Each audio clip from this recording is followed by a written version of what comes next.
All right, let's look at the board. Genius Group Ltd, ticker GNS, is currently trading at $0.86 per share. That's up about 2.85% on the day, a move of plus $0.024. Now, the immediate expectation for most people when they see an 86-cent stock that's up almost 3% is that it's just noise. It's a volatile, speculative microcap, a lottery ticket bouncing around in someone's Robinhood app. The reality is that this 86-cent price point isn't just random static. It's a deeply entrenched battleground. What many traders are dismissing as just a simple daily swing is actually a consolidation point in a much larger and frankly much more strange story. This isn't just about quarterly earnings or a new product launch. For Genius Group, this price action is about a protracted public fight that management has been waging against market makers, and what it alleges is massive illegal naked short selling. This isn't just about spreadsheets and PE ratios. It's about survival, market structure, and a complete disconnect between the company's stated operations and its stock's behavior. Most investors, especially those new to online investing, see a stock like GNS and lump it in with other meme stocks that had their moment and then collapsed. They look at the chart, see the massive spikes last year, the subsequent crash, the reverse stock split, and all the drama. The common narrative is that this is a failed EdTech venture, damaged goods that's bleeding cash and blaming short sellers for its problems. They might see it on their SoFi Invest platform and swipe right past it. They're conditioned to look for the next NVIDIA stock or to stick with the safety of Apple stock. That's the expectation. But here's the challenge to that thinking, the reality of the GNS situation. The stock price has become almost entirely unmoored from the company's fundamental value. The 2.85% move you're seeing today is likely less about how many courses they sold this morning and far more about float mechanics, settlement failures, options chain activity, and the ongoing legal battles that management has initiated. This is what we call a special situation. You cannot analyze GNS the way you analyze Tesla stock.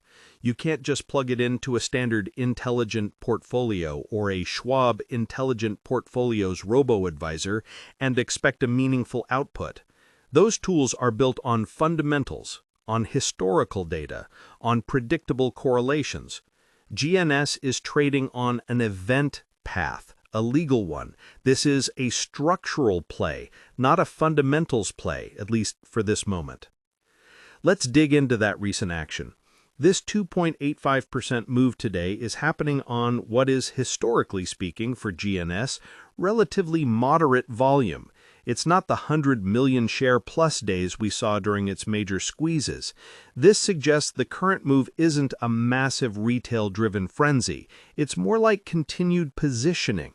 For weeks, GNS has been trying to build a base in this sub-$1 range, fighting to stay above the Nasdaq's minimum bid requirement.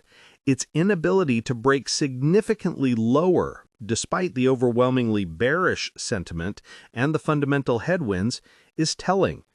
It implies a floor, but is that floor made of dedicated long-term holders who believe the legal case, or is it a stalemate in the complex dynamics between shorts and longs? Now let's be clear, you're not going to see GNS topping the list of new buys in major Fidelity mutual funds or broad Fidelity ETFs.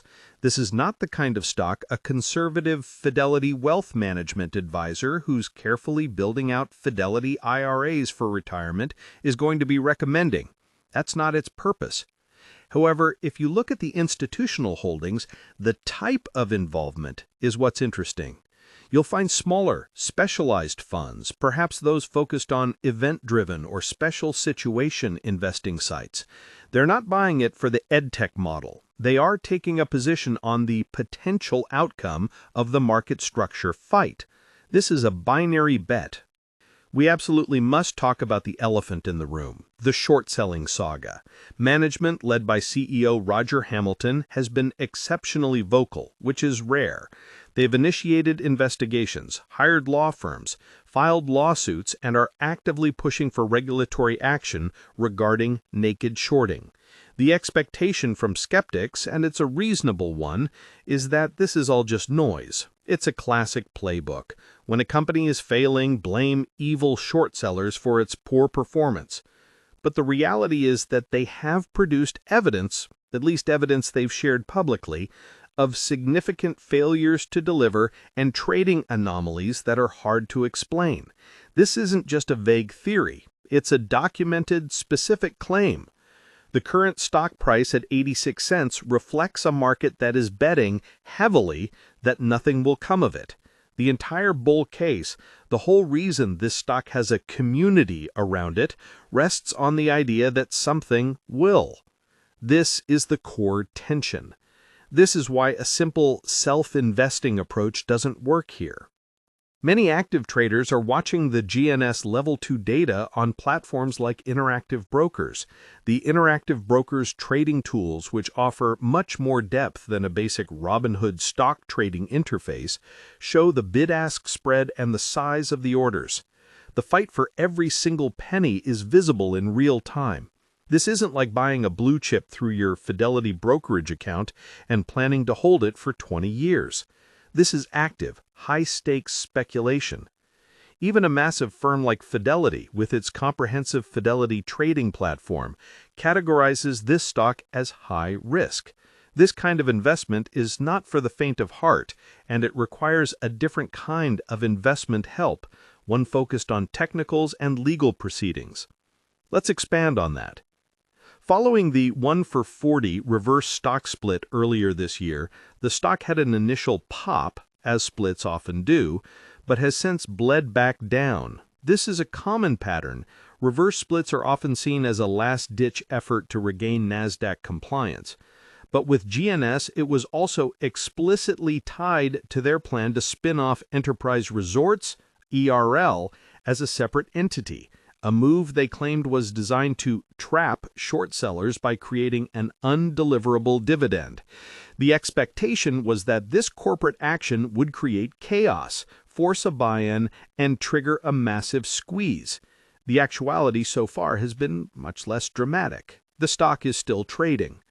This creates immense confusion for people using, say, Robinhood fractional shares to build a position, as complex corporate actions can get very messy.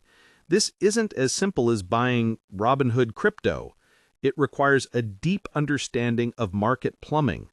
Many holding this in their Robinhood investments portfolio are likely confused, and it's certainly not something you'd park in a Robinhood cash management account. So, divorced from all this stock market drama, what is Genius Group? What does the business actually do? The expectation might be that it's just a shell company, given all the legal talk. But the reality is they are a legitimate, functioning global education company. They operate what they call an entrepreneur education platform. They target students, entrepreneurs, and professionals with a variety of courses on leadership, marketing, finance, and wealth creation.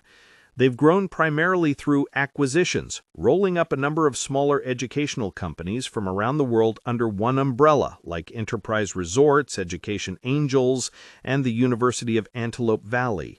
Their model is based on a Genius City concept, aiming to create a lifelong learning path. It's a compelling idea on paper. The problem is the financials are challenging. Revenue has been growing, but again, mostly through these acquisitions. Profitability remains a significant hurdle. Their last earnings report showed widening losses and significant cash flow.